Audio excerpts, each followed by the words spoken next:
If you got the opportunity to speak to the world and you could share with them one core message for the world we live in today, what would you want them to know?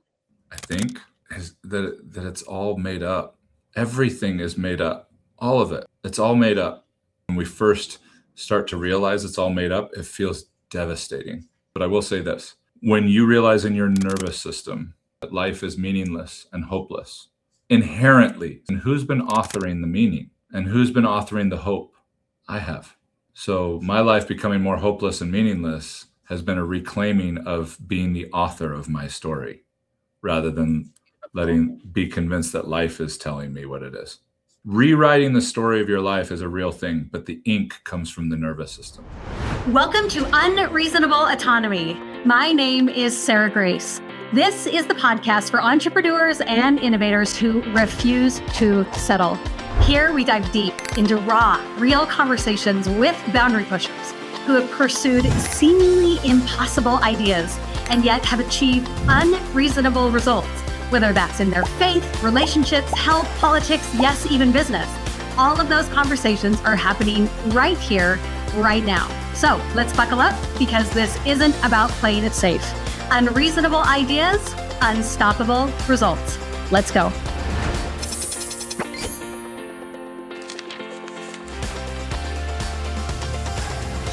If there's anybody listening that feels like coaches are a dime a dozen, you are in for one of the most transformational conversations about coaching, living as a coach, and what a sacred responsibility it really is. I'm so thrilled to introduce you to my amazing friend, Paul Blanchard. Paul Blanchard is a transformation guide, executive coach, and unapologetic dismantler of superficial success. With over 2 decades of experience, Paul has immersed himself in the study and lived experience of what it means to be fully human. Integrating developmental psychology, somatic experiences, entrepreneurship, leadership dynamics, trauma-informed coaching, business building, and really the deep wisdom that only comes from repeatedly walking yourself through the fire. I am so honored to introduce you to my dear friend, Paul Blanchard. Here goes our conversation. Hello, my dear friends, and welcome back to the podcast. You are in for a transformational experience, my dear friends. I am so thrilled to introduce you to my newer friend, Paul Blanchard. And when I was reading through your bio, one of the things I love the most is that you said that you are like a transformational coach, right? Transformational coach. And that is a sacred word to me in a lot of ways, because that to me means at the core and in the soul of being able to transform. And I love how I got brought into your world. One of my dearest friends is the amazing Damon Burton, someone who has been here on the podcast, who has been a dear friend of mine for years. And he connected us through a text thread. And he's like, you two, you got to get in the same room. You've got to meet. Like, let's just let these worlds collide. And sure enough, we did. And after that meeting, I left a bit of a changed person. Right? Even from that small interaction. And you're like, yeah, Sarah, that's like what it's like for everyone. Right? But I knew after that conversation that if we could even give a sliver of that experience to our listeners today, this may be one of the most pivotal podcast episodes that we do. What a gift you have. So thank you for being here, Paul. Well, thank you for the opportunity, Sarah. It's great to be here. I love the way we're kicking this off, as you were mentioning before we started. Just, are you ready to have a conversation? Like, let's just see where this goes. Let's explore. Let's allow whatever's showing up in this moment to get to show up in this moment. And that's really where I would prefer to be, is just allowing that to unfold. So thank you for letting me do that with you. The honor is mine. The honor is mine. And you guys, transparently, my listeners know this. I got to just say it when I feel it. I wish you guys could experience what it's like to be in the same, even virtual room as Paul, energetically. Like, there's something here, right? There's something here that is not felt in most virtual rooms. And so that just is, again, a compliment to your power and your skill and what you've developed and what you've learned and who you are. So are you ready to dive into this? I guess so. We're going to find out. Let's, at least when I talk to people who want to work with me, are you ready to not be ready? And so I can certainly agree to that. So. Oh, I will take that to the bank every day. I love it. So for those who maybe haven't ever worked with a coach or don't know what a transformational coach is or what kind of work that is, what got you into this work and why is this your focus? Give us the 3 to 5 minute version of what got you here. Okay. Yeah. Well, it's funny because one thing has been pretty consistent along the way, and that has been having a really hard time figuring out what to call myself that resonates with what it is that I do. Yeah. And then how to describe what it is that I do. As you likely experienced from Damon, I think the easiest summary that I've heard is like Paul's like that good joke, you just had to be there. Is probably the easiest way to sum up like the experience of what I do. So like I even hear transformational coach and I hear what I want that to evoke in people, but then what I know is likely in the muddied water of people reading books, starting Facebook pages and saying, I'm a transformational coach, which I'm not here to yuck anybody's yum at the same time, but I still have that part of me that's like, but it's not the same. And how do you tell people that without sounding, whatever? So a couple of the easiest answers as far as coaching, there's probably the long form answer of I've always noticed an obsession with the human experience. Like from a very young age, I've always been curious about and could just tell based on the questions I would ask and the facial expressions of the adults or other people that I would get from questions I would ask that I wasn't thinking about things the way that most kids were thinking about things. In fact, as I remember like 12, 13 years old, sneaking out of my house several times with a girl down the street, and usually someone can fill in the blanks after that. But little did they know, the next thing out of my mouth is, and we'd go to the local playground and sit on the tire swing, look at the stars and talk about like the meaning of the universe and why do our parents prioritize this and that or whatever. I didn't know that wasn't normal. Not normal. Yeah. Not normal. So I've always felt like I felt life bigger and I saw it bigger. And there are parts of that have been amazing, much more in the latter half of my life. Early on, it just made me feel very alone, very insecure, very like there must be something wrong. I must be too sensitive. I'm too emotional. I have no idea who I am. All these different kinds of things. So that was a really interesting piece. I found theater in the midst of that kind of darkness because it makes sense. I have no idea who I am, so I could at least go pretend to be these people that were created by people who seem to know who they are. And that was a really beautiful bridge for me. And then I watched my dad, who was a longtime consultant. He built a medical management consulting practice in Southern California. And then he got into film and brought kind of a coaching element to film and television. And then given the opportunity through film, he had written a script for a really popular Og Mandino book. And Og passed in 96, but Og's widow asked my dad if he wanted the film rights to his top book, which is called The Greatest Salesman in the World, which is like right up there with How to Win Friends and Influence People and Think and Grow Rich and things like that. And he said, yeah, of course. And what if we built an Og Mandino Institute of sorts and like carried on what he wrote about and what he taught? And I got to be there for the genesis of that and at different points contribute some consulting and building some sales teams and things that I was good at the time.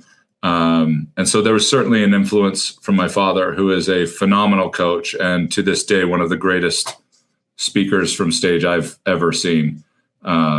And that's coming from someone who has had, his rocky history with his dad. So we're not talking about like love fest with dad, super biased. Like I love him to death. And we were partners for a good 10 years, almost a decade. But like, he's really extraordinary. And I got so much from getting to watch him get to show up for people as a coach and being like, I really like that. Even when I got into real estate in the early 2000s, when you could point at a house and make 50 grand. It was ridiculous. We were all just riding a big ignorant wave. I even getting into that and making more money than someone in their early 20s should have been making. I wanted to be more in the mindset side of it. Like people were using real estate to leave their jobs like in droves, and yet they'd step off the curb and just get hit by this Greyhound bus of like a lack of mindset as an entrepreneur, as whatever. And I had, been kind of entrepreneurially inclined since I was a teenager. My dad hasn't had a job since he was 14 years old, just building his own businesses and stuff. And so I think the combination of all those things kind of led to, I think I'm supposed to be, I've called myself a coach, a philosopher, a biointelligence futurist. That was kind of a fun one to come up with. It's, I love getting to take my curiosity for the universe and for the human experience that has taken me all over the world, has taken me into studying everything from affective neurology and archetypal psychology to going out into the jungles and drinking the strange brews to see the visions, because I was curious what that was like, from part of it from an experimental standpoint and part of it because it sounded rad. But I get to bring a lot of different perspectives, a lot of different modalities, a lot of different certifications, education, but a loyalty to none of them. They are all on the back seat when meeting a new human that I get to hold space with, because they will always be the curriculum. And that curriculum is being written in real time. So who am I to show up and tell them what type of coach I am that is going to do something for them that is really the unfolding of them that they just need, usually just a little bit more support in. So I love the richness of your experience and the highs and lows of relationships with dad and changing businesses and like, where do I belong? And I feel lonely. And I imagine many entrepreneurs that are listening are saying, I've had that question. I don't know who I am. I know what my gifts are, but why would someone pay me for them? Or they're weird, or, going back and forth with really trying to figure out who I am. And I will say, in speaking with our mutual friend, Damon, something that you seem to have a gift with is you seem to be able to shine a light on what is scary. And you seem to be able to loosen, shake, and break things that have plagued people their entire lives. And I don't know how to speak even more specifically than that, but I had a great conversation with Damon about that, who has tried so many frameworks and so many modalities and so many areas. And you were really the guy, right? The guy. So with all of that wrapped in a bow, do you believe that you can truly help transform, for lack of a better word, anyone? So we need about 10 more podcasts just to define transform. I think, to be fair. I'll take it. But if we're going to just recreationally play with this, because I think that's important. Like words. I think words are both so powerful, spells, and totally irrelevant and meaningless. Like that's like the human experience. Like it's so meaningful and so purposeful, but it's all bullshit and we're making it up as we go along. And like not being fully attached to either side, but being able to dance on that full floor, I think is super important. And so, rather than be picky and somehow establish my academic prowess or philosophical acuity to, well, what do you mean by transformation? Well, let's go with, I think, a kind of a light assumption of what most people are going to think of around that. And I think the best way to answer that question, which is how I typically would want someone else to do it, is to not actually answer it. I think some of the greatest questions that you'll ever ask or be asked are not, it cheapens them to answer them as much as to hold them and consider them and see what shows up when you're doing that, and then go from there. I'll share a little bit about how I experience coaching someone or even connecting with someone like Damon and other clients. And I think that'll have an implied answer to your question. Please. I love Ken Wilber. Ken's introduced a lot of really amazing philosophies, human development models to me. He introduced me to spirodynamics, Dr. Claire Graves' work, Don Beck, and everything. That's an extraordinary reference point for anybody working with humans on a deep level, and to all kinds of different pieces. But one of my favorite things that Ken teaches is the as-if container for transpersonal experience, which is a fancier term for like mystical, magical, spiritual whether that's spiritual within the construct of a religion or spiritual in the, I'm a star child and I talk to the trees, or whatever. The as if is, what do we notice when we are able to hold this as if it is true? Which I think is a really beautiful and humble way to do it. We tend to need something to be true. We tend to need something to be bigger than us so that we don't have to actually face us. We tend to need something after this life so we don't have to actually land in this life. I'm not saying there is or isn't.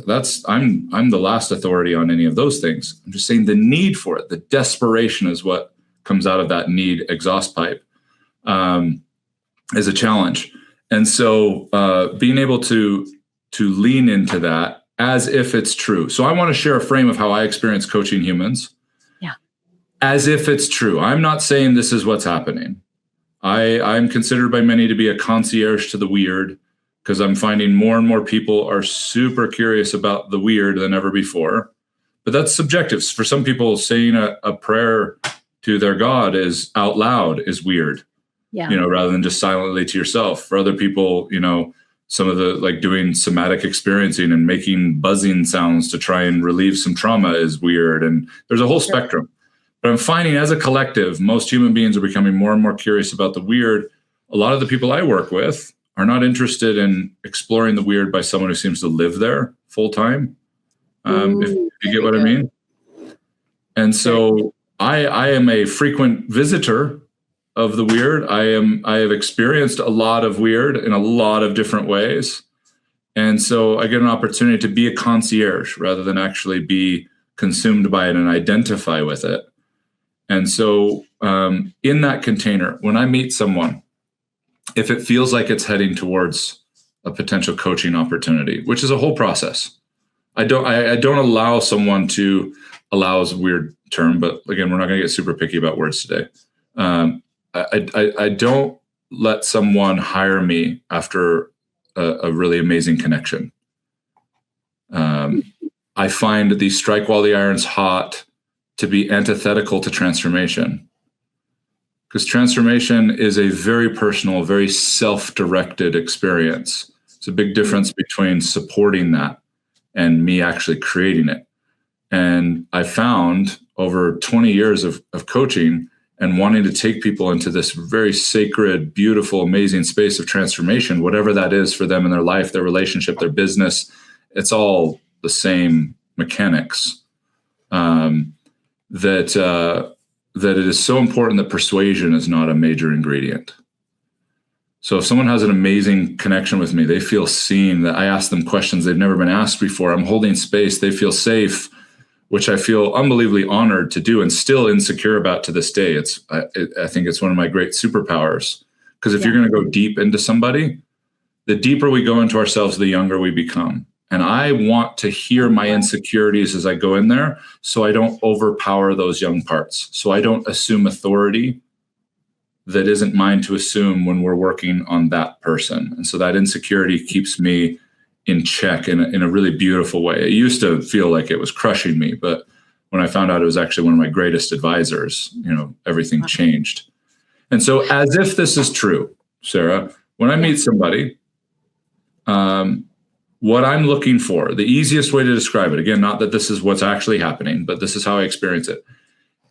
Some part of them, whether it's an essence, sometimes I can actually hear things, it's in my own voice, in my own mind, but it doesn't feel like it's coming from me. Guidance or ideas or direction from the other person. Some part of them that either they don't have access to or they don't trust yet. Or whatever it might be, is seeing that that part of them could connect with me, and then I can mirror and reflect and guide them back to that part. That's how I experience the people that I am supposed to coach with. It feels like there is a willingness there is access to some deep part of them that's willing to connect with me, to connect with the part of them that is most online right now. And I will literally, as I have many times with Damon and many other clients, I'll ask questions, I'll stop, I'll be silent. And it all feels And at times it feels like we're going nowhere. And Damon could attest to that too. It'll feel like, where is this conversation going? But I'm just trusting that it feels like a similar guide to the times that I'm very confident about where we're going, because it maps out to something I've done before. And then things they seem to open up. Things seem to reorganize. Things seem to be found that I don't get to take credit for. Like, it genuinely feels like I got to something about me. And I think my insecurity has a big part to do with it, that I didn't try and overcome that or conquer that I alchemize that, if you will, as like one of my greatest confidants and advisors, becomes safe enough for some part of them to say enough to me to notice some things in them that nobody else would have noticed, to ask things, even just in the way that they're asked, that haven't landed before. And it kind of becomes this reciprocal thing, not me doing something to them or even something with them. It's this with element on a level that I can't fully describe. That's the closest analogy I could give. Well, and very much so what you said before, it's almost like, look, you have to have been there, right? You have to have been there and experienced it. And I can immediately feel the fear of every marketer that is listening to this saying, that's really cool, Paul, that you can be so settled about it and so sure and sit in the silence and not strike while the iron's hot, which is like against every marketing principle known to man, by the way, Paul. Right. So along that same line, why get in your business mind, and why have you been able to make this work as a job and as a business? When I look at you and I'm like, you kind of don't have a framework, Paul. You're telling me you just go with the flow. Not quite sure if you're really a transformational coach. Yeah. And I add all these things. That would seem to be a business model that a bank wouldn't give a dime to, right? Sure. So why has it worked for you? That's a great question. And I want to add some potentially pretentious context to that. Please. Just because anyone listening that's like, well, what kind of a business mind does this guy have? I've been an entrepreneur, a business owner for over 20 years, everything from my own lawn mowing stuff around my neighborhood when I was a teenager to being a part of different real estate companies and helping clients build numbers of different businesses. But I also helped build one of the top MBA programs in the world.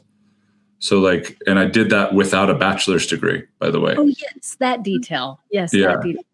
Because the person building it, who I consider to be one of the greatest CEOs in American history before he passed, didn't want it to be an academic approach. None of our professors were full-time. They were all adjunct, meaning they were doing what they were teaching. And they just had such a passion for it. They wanted to teach in our program part-time. And so, yeah, I've got an academic business mind. I've got an experienced business mind. I've certainly got an unconventional business mind, that's for sure. And so how does this work? I spent the better part of the last 20 years trying to find out if it would work. Wow. And wondering whether it was sustainable, because it was like a moth to a flame in my soul. I kept coming back to, can you just be like, do you have to have the niche and the outcome driven messaging and all these different things that we keep being convinced that we need to have? And I believe there are places for that. Otherwise, they wouldn't exist. Right. I believe that the business of transformation, and that I think that can be a broader context than some might realize. I've met realtors that are in the business of transformation. I've met people that are general contractors that are in the business because they feel it on a level and they want to make an impact on the people they serve. That's more transformational than necessarily the actual modality or the medium that they practice in. I've found that most traditional marketing, in the way it's sequenced at the very least, not a totally me versus them, like abolish kind of, not at all, but more often than not in the way that it is sequenced to be antithetical and even offensive to the natural flow of the transformational leader, coach, whatever it might be. And I think it's important to have some frameworks. I think they're overdone. I think we have a natural proclivity as human beings to bind to frameworks. Mm-hmm. We so want to be free and we so want to be expansive, but we are so quick to run to a label that can explain us and a box that can tell us all the things we didn't realize about us. And I love playing in all those things. You know, I've helped build some of the greatest psychometric assessments on the planet, and I'm a big fan of most of them. I love human design. I think all of these things are birth charts. I think there's all really interesting things to look at, but they're hints and clues. But we're so quick to be like, that's me. What? Wow. Really? Okay. Why? I mean, if that's what you need it to be right now, they can be a great foothold, but that foothold can become a footlock really, really easily. And so for me, if you're dealing in transformation, there is a natural, deep, reverent flow of how that actually happens. There's a pace at which transformation occurs that is so much slower than people realize, and not slower because you're going slower. It's slower because there's actually way more landscape to consider if you're wanting to transform than you realize. Most of us are trying to go linear, which means we've got us and the trail or the steps to get where we want to go, and that's it. When in fact, what most of us are craving is expansion, which is in all directions. And so to cover that ground, to integrate that into your nervous system and into your mind and into your philosophies and your approaches, your habits, your decisions, there's way more ground to cover than just go to that and get that thing. And I think those need to play together. That's why I'm not anti-marketing. A lot of it is the sequencing of it. You know, a lot of it is something as simple as, like, when I started building and teaching people how to build a whisper funnel, which is something that is way more about seeing who will hear the whisper of what you're talking about and follow the funnel versus the larger than life Batman, bam, Kim, kapow kind of stuff that people try to get them to be attracted to, which you're just teaching somebody's nervous system to be stimulated and then hire you, which means every session or every service you provide is going to require that same stimulation, that same high. And that's not where transformation happens. Transformation happens in the painful, sacred thresholds of boredom. It happens when you're not in session. It happens in the counterintuitive, I didn't think that had anything to do with it, but it actually does, kind of realms and arenas. So we're going to need 10 podcasts. This is Paul. We're going to do a whole series. I have a gazillion questions for you moving forward. And I want to back up to earlier on in our conversation. You were talking about the younger self. Mm-hmm. You're specifically talking about you, right? But in our conversation, months ago when we first met, you had mentioned this younger soul, right? This younger soul that is valuable and is there and is all of those things. And I think that is largely talked about in the mindset, right? Childhood trauma, or what would you say to your younger self? Or Yep. We always try to go back to the childhood. You come from a unique approach in the sense that your child inside you is an asset. Not necessarily something to be healed or changed or released, or, all of these different frameworks that I've learned from stages and books alike. How do you help approach, let me start that over, with clients when you invite them to go and explore that childlike part of themselves? How do you start that process so that it turns into a healthy relationship with that younger child, instead of yes, let's go meet it and let's get rid of it, or dismiss it, or give it its peace and let it go? Or what does that approach look like for us to understand that part of us? It's a good question, because a lot of my clients, most of them, in fact, my computer just locked. There we go. A lot of my clients are high performers. They're executives. Yeah. They've built businesses that required a lot from them, and there's a lot going on. And so they're usually coming to me. I spent the first 10, 15 years as a coach, as a business coach. I was one of the guys you would go to when you wanted to make a lot more money, be able to sell your business, be able to grow it, start it the right way, whatever. And that was a fun reputation to have. It was, except that most people I was working with came back years later with just more expensive versions of the same problems. So there was something else that wasn't being addressed. And so most people I work with, the first priority is, I mean, in some ways, it being safe to be who they already are. Like, tell me more. The best way to get where you want to go, anywhere that might be, is to be really good at where you are. And not just really good skill-wise. Like, genuinely, if you went no further, no better, no bigger, that would be all right. There's something really beautiful and surrendering about that I think oftentimes gets referred to as the child, even though there isn't actually a child inside of us. It's an idea, it's a concept, and it allows the brain that is everywhere but right here and now to pay attention for a second and hold space for a wisdom and a depth that is in this actual construct of our whole body mindset, to be able to be witnessed, that I think is super important. So allowing it to be a little bit safer to land where they already are. And that's challenging. It doesn't, for a lot of them, it doesn't feel safe to do that. It feels like settling, even selfish in some ways.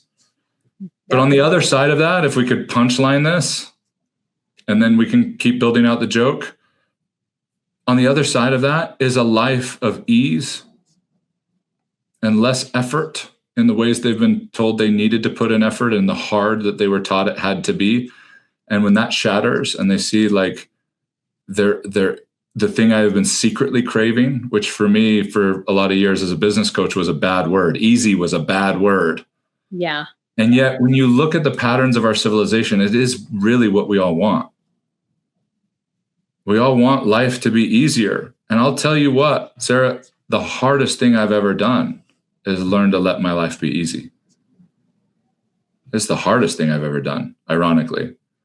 And that's bringing the child in essence and energy and integration back into what we're doing is important. One of the biggest hiccups, speaking of, punchline and then the joke, I don't remember who said it. I don't remember her name, and I'll have to look it up eventually. But she summed up one of the challenges I had been running into with people for a long time. She said, most people don't want to heal. They want to be the person who is never hurt. And you've seen that over and over and over. Yeah, because what happened to you. There's no erasing that. It's one of the most beautiful things about who you are. But it is different than you thought things were going to turn out. And that expectation, which is etymologically a concrete condition for happiness, is now, overbearingly standing over your life and telling you, see, it didn't work out the way we wanted to, so we're not allowed to be happy. But if I could just let go of this, if I could just release this, I could be happy. There are releases. That's a real thing. There's actual atomic energy from trauma and shame that can be released. But the calibration of the mechanics from what we've experienced doesn't go away. I've never met anyone who becomes someone else. They become more. And who they've always been doesn't ever go away. And when someone can actually live in that and love that and make peace with that and look back and go, I never did anything wrong. There's something really beautiful in that. And then oftentimes for that person, there's something really challenging, and then realizing, oh no, neither did they. And sometimes it's the other way around. Sometimes it's they actually didn't do anything wrong. Oh, that means neither did I. And there's such an analytical, socially artificial reality constraint built on what I just said that people are, that's not the reality, Paul. That's not how life really is. How life really is a collective hunch. Reality is not reality. Everybody's living a different reality. Are you experiencing the one that you actually want? And are you willing to do the work to find out what that actually means? Because most people that work with me have no idea what they actually want. They think they do. They're very convinced that they do. We know from Dr. Rene Girard alone from emetic theory that most people's wants are manufactured. They are in proximity to a genuine want. That's why they don't get rejected by our whole system. But more often than not, how we are going to get what we want and why we want it are usually heavily distorted by external explicit manipulations, way more than we realize. And that's a big part of making this life way harder than it ever needed to be.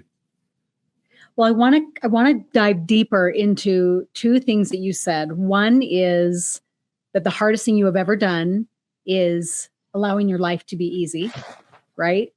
And this second idea of external manipulations that keep us from actually receiving, experiencing, accepting, naming what we want. So can I dive a little bit deeper with you? You okay with that? Yeah, please. I'm pulling out the boxing gloves a little bit with this whole idea of ease, right? Yeah. I love it. And as a mother of 4, right, I would say that's probably something I crave, right? I would love for some things to just be easier, right? So then you go to an event or you go to a marketing event or you go to a therapist or you go to all these different options, and they all seem to be centered around one thing, and that is goal setting. Yeah. Set the 10x goal. Okay. What's the 90-day target?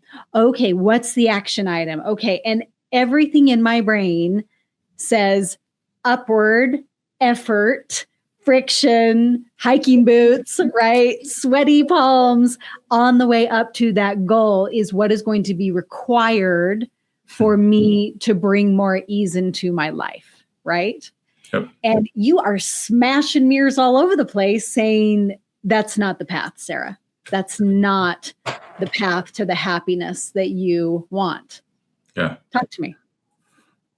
I'll say this first. I've never worked with someone who realized that life could be enough and easier who hadn't tried to be too much. So I don't think there's error in what you got caught up in. I think it's a box that needs to be checked in us to really believe that that the top of the mountain was way more disappointing than we wanted it to be. Been there. That's one thing. Another thing, let's just look biologically for a second. There are a dozen or more neurotransmitters in your brain designed to make right now, with your current construct, your current reality, feel amazing. Serotonin, oxytocin, all these, different norepinephrine, all these different things for like right now, right? There is one neurotransmitter to drive you to create more. It's dopamine. And yet, how many of our priorities, our goals, our energy, our effort goes into this one neurotransmitter that is there as a garnish to our life? Good Even word. If we just went in 10 to 1, 12 to 1 is saying right now is awesome if you'll let it be. And then have a little bit of more. But one of the reasons I think we become so addicted to dopaminergic drive and motivation and momentum is because we have distorted and even disconnected the wires of these neurotransmitters designed for the present, for right now. And so we've got to create more because right now is not nice. And that's a systemic nervous system response. The systemic nervous system operates in all or nothing, life or death, good or bad, black and white, which means if there is better, it means right now is worse.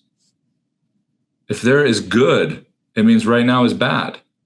Those are the only two options that can operate on. And then we had a bunch of vocabulary, a bunch of nice sounding motivational words that we've heard from stage from gurus that we don't need to name, that make it sound like it's more than that. But underneath it, when you pull off all the fanfare, open up the hood, it's life or death, all or nothing.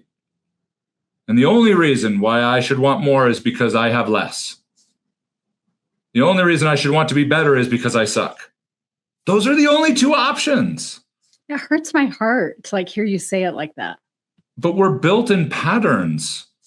And so if I'm sitting there going, I am going to get to that mountain of that income, that car, that house, that number of charitable impact on people. It can be altruistic too. once I get there, then I will. That's the pattern we built. So that even if we actually achieved the top of that mountain, the pattern is still once I get there, then I will. And now that I've gotten there, I'm not getting there anymore. So now I need to immediately find the next thing to get there to hold hostage the way I'm convinced I'm going to feel, no matter how many times I get up there and it doesn't feel as good as I want it to, or at least not as long as I thought it would. Perpetual disappointment. So if we start nourishing the presence of those other neurotransmitters, we start being more present with who we already are, we start realizing that there is nothing you can do in this life that can out-achieve the achievement of your existence. There is nothing that demonstrates you are more loved than that you exist. There is nothing that proves to you you are okay more than you exist. Everything else is secondary to that. And it feels so scary. And we could talk ad nauseum about the powers of control and the powers of this and that and being leveraged by whatever and whatever that love this model. Because if we're in constant chase mode, then both they get to control what we think we should be chasing and then what we need to use when we get burned out. And thus you can see a huge decloaking of the consumer model. Oh, huge. In every corner. In every corner. And I don't think there's anything malicious about that at its core. You know? But it is really hard for people to realize they have no idea who they actually are. And that's the point. That's rad. Why is that rad? It's because it's what we're built for. David White wrote this amazing poem about how we are designed to almost be there, to be on our way. We're designed to be on our way, not to actually arrive.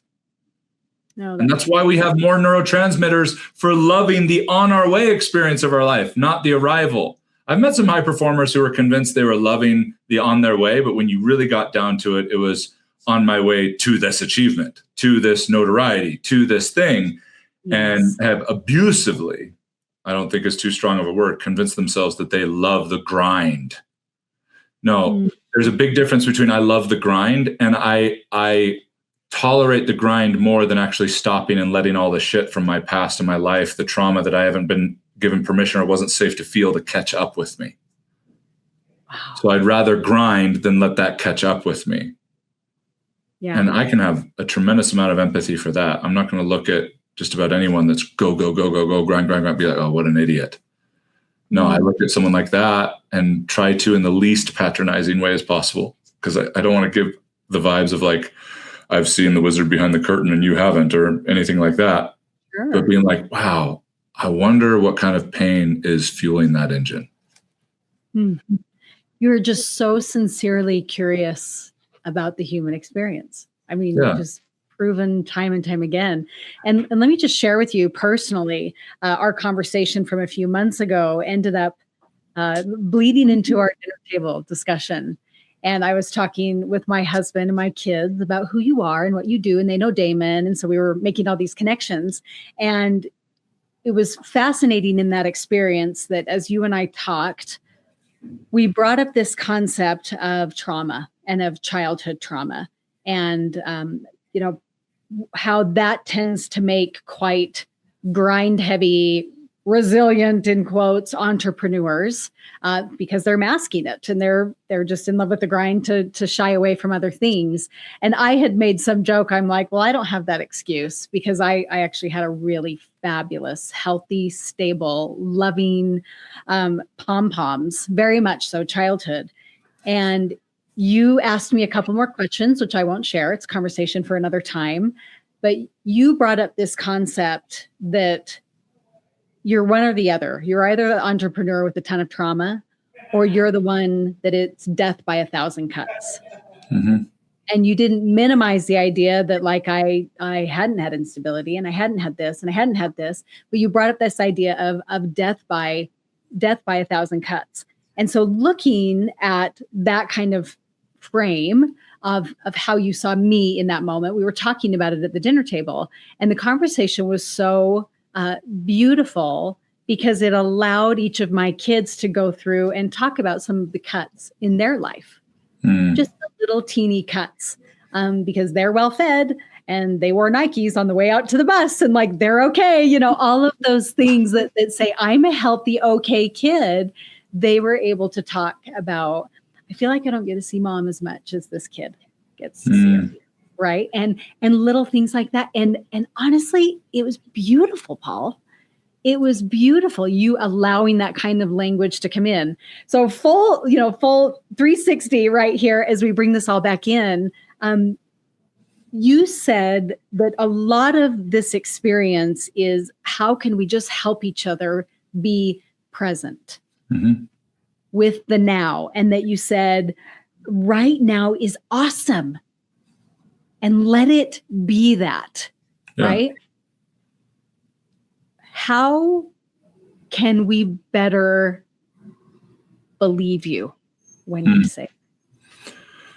This is one of the more difficult concepts to work through the cognitive maze to a degree that it will allow the body to show up and show some things. And that is, like, for example, there's a lot of people that hear me talk about stuff like this and go, that's just gushy and you just got to be tough and you got to whatever. And their claim will be because that's how you perform. That's how you get stuff done. That's how you make stuff happen. And I always visualize this person who's carrying so much stuff they don't realize they're carrying. And they look at these other people who are stopping and like taking some of it off and setting it down, be like, oh man, I look at that person with that trauma and they're just using that excuse and they're not willing to work hard and contribute and whatever. And so they take off down the road carrying all this stuff they didn't realize they were carrying. They just thought it was who they are. And then all of a sudden the person who took some time to feel through it comes walking past them with nothing on their back. You know, you just imagine them like power walk, oh, hi. And that other person's like hustling and driving, but they've got such a load they're carrying that they don't even realize it, that they just, they're just lucky, or there's a whole bunch of dialogue happening. Why?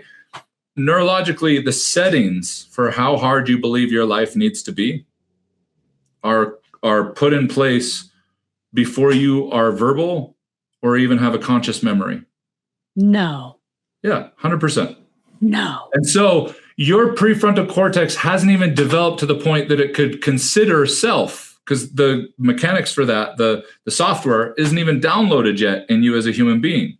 So those settings have already been created in ways that are much deeper than just, and I don't mean just because these are big deals, but like, were you abused as a child? Were you molested? Were you abandoned? You know, these big things we hear about, right? The pantheon, the Olympic podium of trauma. That's what most people think about in that capital T trauma. You and I were talking about lowercase death by 1,000 cuts trauma, the kind of trauma that comes from you at 18 months old playing with your mom's keys because they felt soothing on your gums. She turned around and wanted you to choke on them and yanked them from you. And all of a sudden the source of life and love and food just like had this gasp and yanked something away from you that was soothing you. And you have no cognitive context. You have no way to process that logistically. So unless, that mom, which is not knocking on this, we can feel like really inept as parents when I point out this example, but don't worry. If we were supposed to be qualified as parents, then the person who created this whole design really messed up. Yeah. Okay? So True. With that said, this is more just an invitation to realize, whoa, we're a lot more alike than we realized. Because I've never met someone who hasn't experienced trauma. That doesn't mean they are traumatized significantly. And there's developmental trauma, there's complex trauma, there's all kinds of different categories for trauma. And most people are approaching it from a cognitive story base, which is incredibly limited because trauma is the activation of atomic energy. So you can punch something in the face or run away or freeze if there's a stalemate on that. And most of us have a lot of that actual atomic energy trapped in our body. It wasn't meant to be a storage unit. It was meant to be a flow. Like we could talk all about that from a biointelligence standpoint. But at the end of the day, every human being on this planet, Sarah, unequivocally has experienced the most traumatic thing a human being can experience. Do you know what that is? I would say birth. 100%. That it? When you really understand being a total, when you are born, you are a pure human animal. You are having a totally sensory experience. You're not thinking about it because that part of your brain hasn't really developed yet. You're just experiencing it. And to go from some version of warm and insulated to blah, whether it's cesarean or vaginal, that is a massive shock to an unprepared system. That is a massive trauma. I don't point that out to be like, we should all be commiserating. We should all be wallowing in this. No, not at all. We're pointing that out because it just might allow us to be like, well, okay, we may have a little bit more level playing field than we realized. Right. And that might just give me permission to just be curious, not about whether the tools and the weapons that I've created in the forge of my hard work and what I've done are valuable. It's what's fueling the fire, though. Because I've met a lot of people that weren't willing to open up and look in the furnace and see what was actually fueling the fire and not gone, ouch. But then sets in the fear, if I take that fuel away, what will I be? How will I perform? Yeah. And that's the conversion of, it's like going from gas to diesel. Like there's going to be some components that need to be changed, but it can be gentle, it can be slow, it can be done with scaffolding so that your life doesn't have to completely fall apart. I think that's one of the most unspoken fears for clients of mine, is they can sense there's something in them that is not serving them. They're not even sure they want to admit it to themselves because it feels so big or so much that it would stop them from being able to provide. It would stop them from being able to, and I love nothing more than to show them that it doesn't have to do that and that things can be easier. So on that exact frame of that it can be easier, paint a picture for us that by your definition, what does an easy life look like? Options. And the regulatory capacity to not react to all of those options. Ooh, tell me more. That's a more elaborate way of describing what freedom actually is. I like your definition better. Yeah. We hear a lot of people that I want freedom. I believe in freedom. At the end of the day, the basic mechanics of freedom are options. The more options you have, the more freedom you have. The less options you have, the less freedom you have. But most of us are looking for options based off of our external or extrinsic circumstances. But the only options that really matter are the options that you could actually adhere to and execute in your nervous system. And if you've ever set a goal for yourself to go back to the gym or to eat a certain way or to build a business with certain thresholds or whatever, and you didn't do it, it's because it wasn't an option in your nervous system. And it usually gets really frustrating because it was an option up here conceptually. It was a Stoic option, which is a propositional option. That's why Marcus Aurelius Meditations is making a big comeback in the 21st century, because we love propositional perspective because it makes life sound so simple conceptually, but it robs us of the actual perspective on participatory initiation, which is what Mike Tyson called everyone has a plan until they get punched in the face. And so being able to have a more expansive option in your nervous system, which comes from being able to notice more without having to react to it. In marketing, that someone who has too many options does what? They don't buy. They don't buy because they've been taught to react to every option. So you only give them one or two at the most. And that reaction is that systemic, distorted, dysregulated nervous system. When you start demonstrating that, for example, we're in a world that is safer than ever before. 100,000 years ago, you had to be careful about how quickly you remove the rock from the front of your cave, and you could get, you'd be toast, your whole family gone, predator, right? Today, we still operate with those mechanics, but it's not that environment. It is so much safer. That's one of the keys to an easier life, is realizing that our life as human beings is easier than ever before. We just won't let it. Why is that? That's the equation I love to help people solve.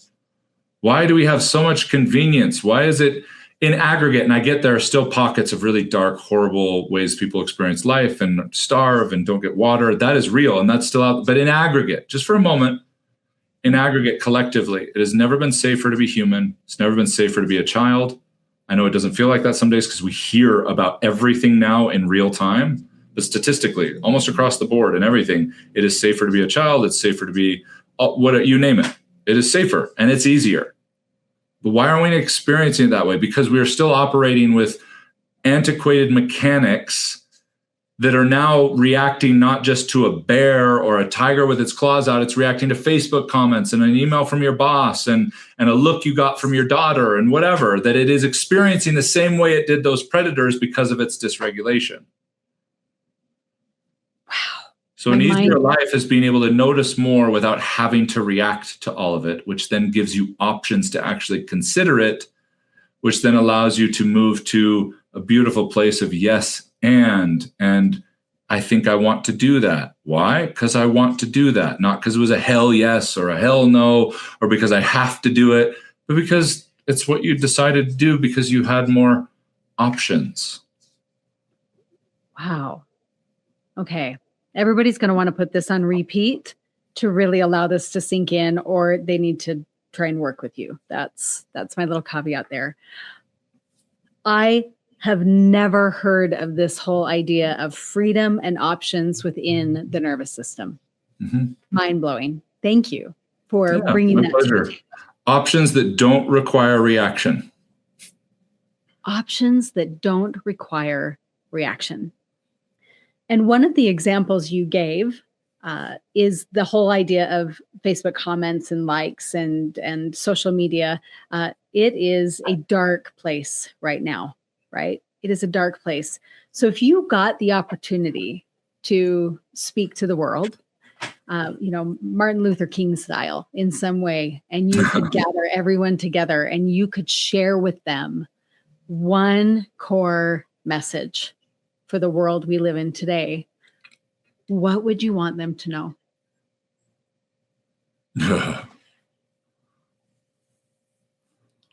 I've got like a Rolodex, if that doesn't say how old I am. Editing this, we're so good. I've got a Rolodex going through my head of options. The one that seems to like, the index card seems to be poking out a little bit more than the others. I think is that it's all made up. Everything is made up. All of it. It's all made up. And I think that's awesome. And it's super convincing, even. And it's hard to remember that it's made up. But the challenge is in a dysregulated nervous system, when we first start to realize it's all made up, it feels devastating.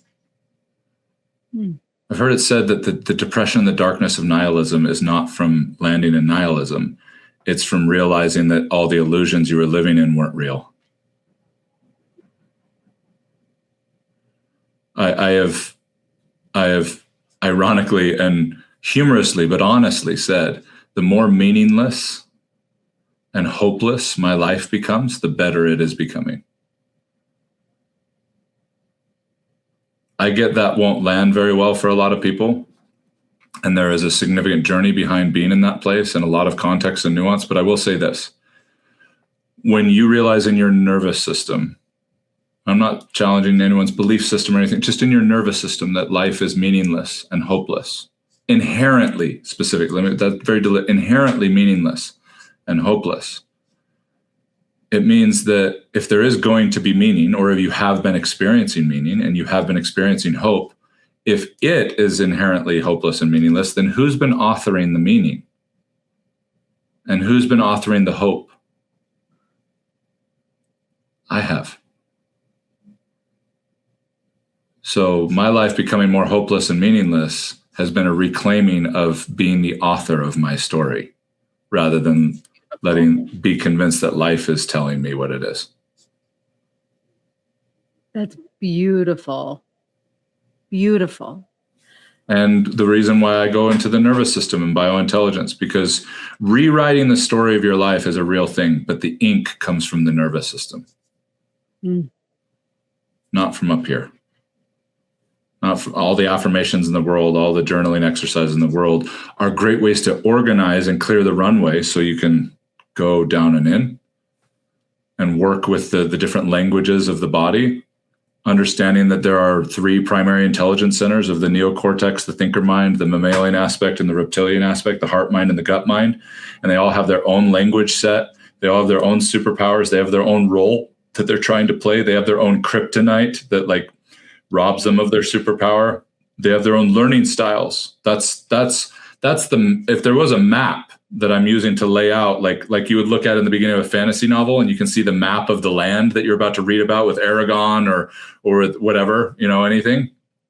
Like that's the map. That's the whole body mindset map, is realizing that the majority of us are playing with just one of the 3 sets, with the thinker mind, and it's been trying to do the job of the heart mind and the gut mind because we move at such a pace that we leave them behind. We've got a thinker mind that is never present, a gut mind that can only be present, and a heart mind that's trying to mediate between the 2. So if we can learn to teach them to dance again, which, as my coach would say beautifully, get them back to their original instructions, those settings that got turned and distorted before we even had a sense of who we were. So we always just assumed that's just who we are. It's not. And that's why you're so convinced that your life can't be easier, because you assume the settings that were here when you started to come into a conscious understanding of yourself, that the settings that were here were just who you are. That's just the way I am. No, those were distorted in the first 18 months to 2 years of your life. It's made your life super interesting. So this isn't like, oh, it's been broken, it's been wrong. I think there's something to why that happens. It's actually quite cool, quite flavorful. Yeah. So I have a follow-up question for you. I'm fascinated by how you aim to exist in a world of ease. Yeah. And yet that you have chosen the role that you have of helping others find that. I may be talking out of turn. Yes, the work you do is sacred, but in my mind, there is nothing easy about your work. Do you consider your work easy? Yeah. Yeah, without hesitation. It's easy for you. Yeah. There's I'm noticing right now, being honest, there's some hard to it, but it's different from the hard I was told it was supposed to be. Tell me more. A lot of it is the hard of not feeling secure and allowing it to be easy. Like most of us, our lives are hard because we need it to be. Otherwise, we don't feel like we're worthy of what we're getting. Yeah. We've demonized the ultimate participation trophy, which I think is quite beautiful. And that's that you exist. I love that. And this whole idea of soft generation, participation trophies and whatever. Okay, guys, we can keep picking on this upcoming generation, but when are we going to take accountability for what has trickled down the mountain? When are we going to keep taking pride for how tough we were, how we drank out of hoses when we grew up and we disappear for hours and now these kids can't da-da-da-da-da? You think there might be something else about us that happens to have been creating how they're experiencing the world, and the fact that they're not willing to just go through it the way we did, even though they're not quite sure how to do it differently? We could sit there and continue to critique how they're doing it, but the fact that they are not willing to, I think, is amazing. Step off the soapbox. Sorry. Right now, that's a clip. That is for sure a clip right there. This question is going to come completely out of left field, but it matters. You think it's awesome that the coming generation is refusing to do things how we did. Mm-hmm. Tell me about what you see as the role of technology in those people's hands, that generation's hands moving forward. What's your vision? Sure. We could have fun with this in a couple of different ways. One is, I think this generation gets picked on because they can't hold down a job, and yet never has there been a generation more primed for not needing one. Ooh. You've got. Now, I'm not saying this is what you should do, but just the reality of how much broader the scope of industry and even employment and providing is. You've got 80-year-old women on TikTok having their grandsons read them dirty jokes at the dinner table and making $80, $90, $100,000 a year reacting to these jokes. And that's it. Like, that's a real thing. Wow. Go back and tell somebody working in a factory in 1960, whatever, that like, hey, in 60 years, you're going to have a little device that's like a computing, like try to describe that. And then it has a video, whatever that is, on it that can record inappropriate jokes and older women responding to those inappropriate jokes. And people are going to get such a kick out of it that there'll be a monetized system that will pay that person reacting to those inappropriate jokes a significant amount of money because of how many people are watching her react to those jokes. You can see that as distasteful. That's a different conversation, though. Right. As look what's possible today. Yeah. So, yeah, you need to work hard. You need to go to school. What, for the 12 jobs that are still worth going to school for? Okay. My daughter that's graduating this month wants to be a nurse. At least she thinks that might be what she wants to be next. I think that's awesome. I am not about to tell her what she needs to figure out what she's going to do the rest of her life, ever, let alone at 18 years old. Sure. But the next thing she wants to try is a nurse. That's a good thing to go to school for. You know? So cool. She's going to go to school for that. But there are tons of other things that you don't need it. You don't need it. We've had online universities way more impressive than even Harvard for quite some time on YouTube alone. On YouTube alone. I was just going to say, yeah. So that's one thing. The other that I think is interesting is, let's talk about AI. Oh, there's the clickbait. Let's go. Yeah, there's the clickbait, right? Okay. We could have it's funny because I consider myself a neophyte with AI. And yet I watch panels. I've been on a few of people talking about AI in different groups and different networks and stuff. And every time I hear these people talk, I go, oh, I think I'm a total beginner, but I'm way further along or know way more than I thought I did after listening to these people. But with that said, one thing that I think is really helpful is to understand that there is not anything that's original anymore. Okay? Like apocalyptic sales, the world's going to end. That's such an unoriginal idea. It's so unoriginal. Every civilization has tried it, and they loved it because it got alignment, it got control in the meantime. The Mayans didn't care that their calendar was bullcrap because they weren't gonna be around when it actually happened.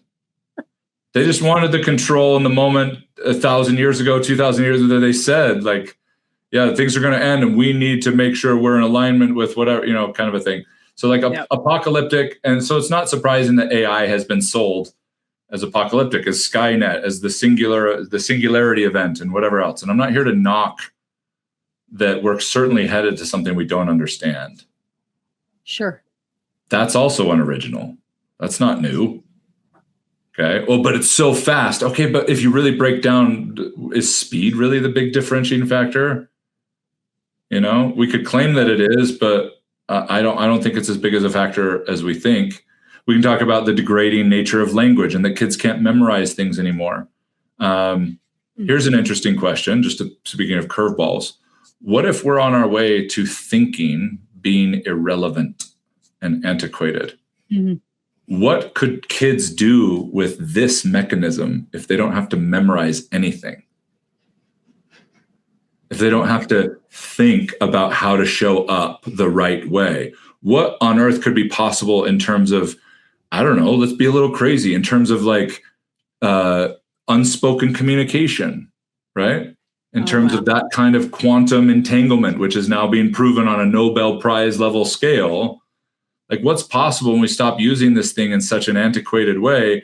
I think technology is heading us in a really interesting direction that way, that people see as like going backwards, I think is actually clearing room for something that's coming. Because we are going to continue to create what we actually want, what we actually need. Social media is a great example. We had a generation of kids who didn't feel seen. So they collectively, unconsciously built a giant platform where anyone could be seen. We just didn't realize that we didn't have the self-esteem that was ready to handle that. But also with some gratitude that it exposed that. I'm not here to knock on anyone that doesn't let their kids go on social media. I think if you're not sure how to handle it, that's probably the right move. And social media is a self-esteem issue, not a technological threat issue. The technological threat is exposing a child's lack of self-esteem, and a child's lack of self-esteem more often than not comes from a lack of safety in the home. And we look at physical safety. We're beyond physical safety in terms of the experience of the child. It's emotional safety, it's unconscious safety, and especially those who are raised in great homes. They don't feel like they have any right to look at the things that you brought out around the dinner table so beautifully because things are so good. How could I possibly think about how they're not? How could I possibly spend time thinking about what's wrong with my life because I've got so much showing me what's right with it? That's the danger of positive thinking. Even optimistic thinking gets lumped in with positive thinking. Optimistic is the most optimal way of thinking with the least amount of bad, not no bad. And sometimes that's a lot of bad, but it's still the optimal way of thinking. Last thing I want to say about AI, because I think this is cool and I would like to be on record with this. Let's go. Okay. For the last 400 to 600 years, we've been in this overarching Newtonian, Galileo, Gregorian, or Cartesian, sense of security and control of knowledge. We're so sure of the universe. Because it's not the cosmos anymore, it's space. We're not these magical human beings, we're atoms and molecules. And I think both sides of the spectrum are really beautiful. I think it's really beautiful. I think religion and I think science both have wonderful gifts and really obvious downsides. And it's only the sequence, okay? Religion is emphasizing the experience and they suck at explanation. Science is emphasizing explanation and they suck at the experience. But it's the same thing, just different directions. With all that said, here's the punchline. I think that we have created this we know sense of control in our lives, that we understand that, so it's not magic, which is funny. Like, we know that 2-cell sugar fibers are able to connect at a neurological level and exchange energy. I don't care if you can explain that. That's still magic. That's so cool, And I believe one of the greatest things that AI will do, I don't need to die on this hill, but I think it's way more fun to live believing this is what's going to happen. So that's how I'm going to do it. And that is, I believe that like a shuffleboard, AI will push certainty and our illusion of control so far out of reach, so fast, we're not going to know what happened. And that gap, while terrifying for those with a dysregulated nervous system, which is the majority of the population, are clinging to a sense of control and certainty, that's going to be really scary and really difficult. But in the aftermath, that huge gap, I believe, will be filled once again with wonder and awe, which is what we lost as kids when we left our innocence behind to become adults. And it started being pretending, when pretending was the most beautiful thing we did as kids. But as adults, it's unauthentic. It's whatever. And that's so sad. And I think that wonder and awe getting to come back in and be complimented, not by control and certainty, because those are illusions, but to be complimented by what we've discovered in our pursuit of control and certainty. The sciences and all these different things that have clearly made a significantly positive impact on our lives. We're living so much longer than we were even 100 years ago. It's wild. So anyway, that's what I think AI is ultimately going to do, is going to shove all this we think we know, we're so convinced we know, so far out of reach that we'll have this renaissance of wonder and awe. And the art of doing things will be valued the way the data and the science of doing things have been valued for the last 400 years. Oh. Which is probably why when you talked about I don't have frameworks and different things like that, and yet I'm making more as a coach, working less than ever before. And most of my clients hire me with this phrase or something like it. I don't know what you do, but I want to do it with you. If that isn't a beautiful expression of there's an art in you that I want to experience versus there's an outcome and a whatever in a frame that I think I can get from you. And I'm on a mission to help people do that, and to help people who want to help people do that, be able to do that. Oh, and you are present tense, living that ahead of your time in a lot of ways, I believe. And that last expression where you talked about AI and it pushing us back into a state of wonder is so near and dear to my soul, right? One of the little sentences I live by is that to live in a space of wonder is its own quiet rebellion. And so I am going to hang on to your vision that that's actually what AI has allowed to exist, and that we are headed in a direction where wonder will be more accessible to other people who may not be seeking for it yet. So my heart is just exploding. Paul, you are as good as they come. Thank you so much for your heart and for your soul. And I do concede what I said earlier. Everything I'm saying is made up too. I've just found over 20 years, this is some made up stuff that seems to help other people's made up stuff be better and more fun and more fulfilling and helpful. So I'll keep making up stuff that allows people to feel more loving, more present, more helpful, more fulfilled. But it is made up. We are here for it. We are here for all of your made upness, right? We are here for it. Well, thank you again so much for an incredible conversation. My heart has just been so moved, and I have no doubt our listeners have been able to experience a slice of that as well. I would love to ask you a couple of rapid fire questions, some easy, some less than. So take your time as needed. Are you ready to go? Yep, let's go. All right. What is one book every single entrepreneur must read? Every human, not just entrepreneur, The Wisdom of Insecurity by Alan Watts. Very good. We will link it in the show notes below. The second one, I have never asked a guest, but I just selfishly want to know from you. Do you hope there is an afterlife? No.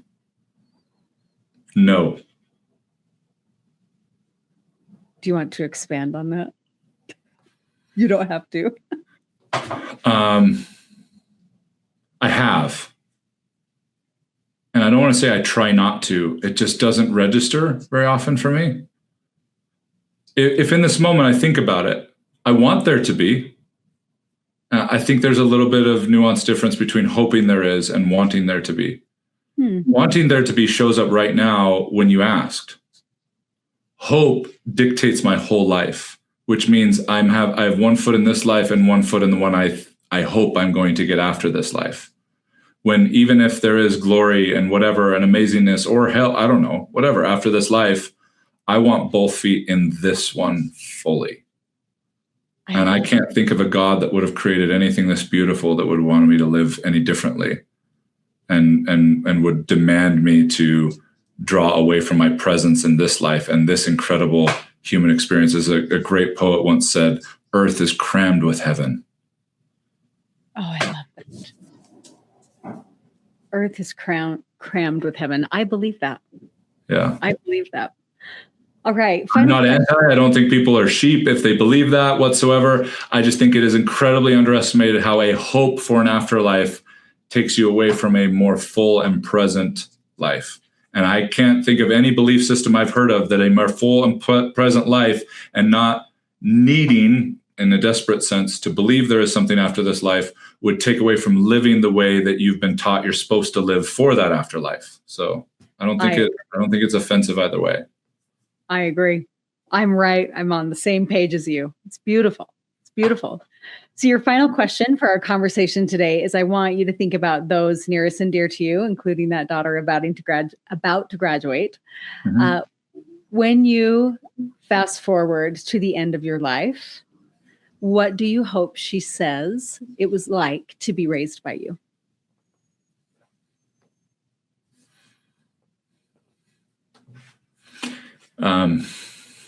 You suck.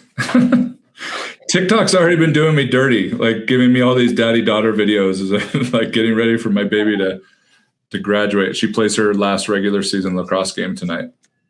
Oh my gosh. It's written on my whiteboard by her, and it's still there. It's got a little Caesar's pizza drawn next to it for some of the verbiage. But it says, I love you extra mostest bestest with all the toppings. Thank you for being the best dad ever. I'm so proud of you. Yeah.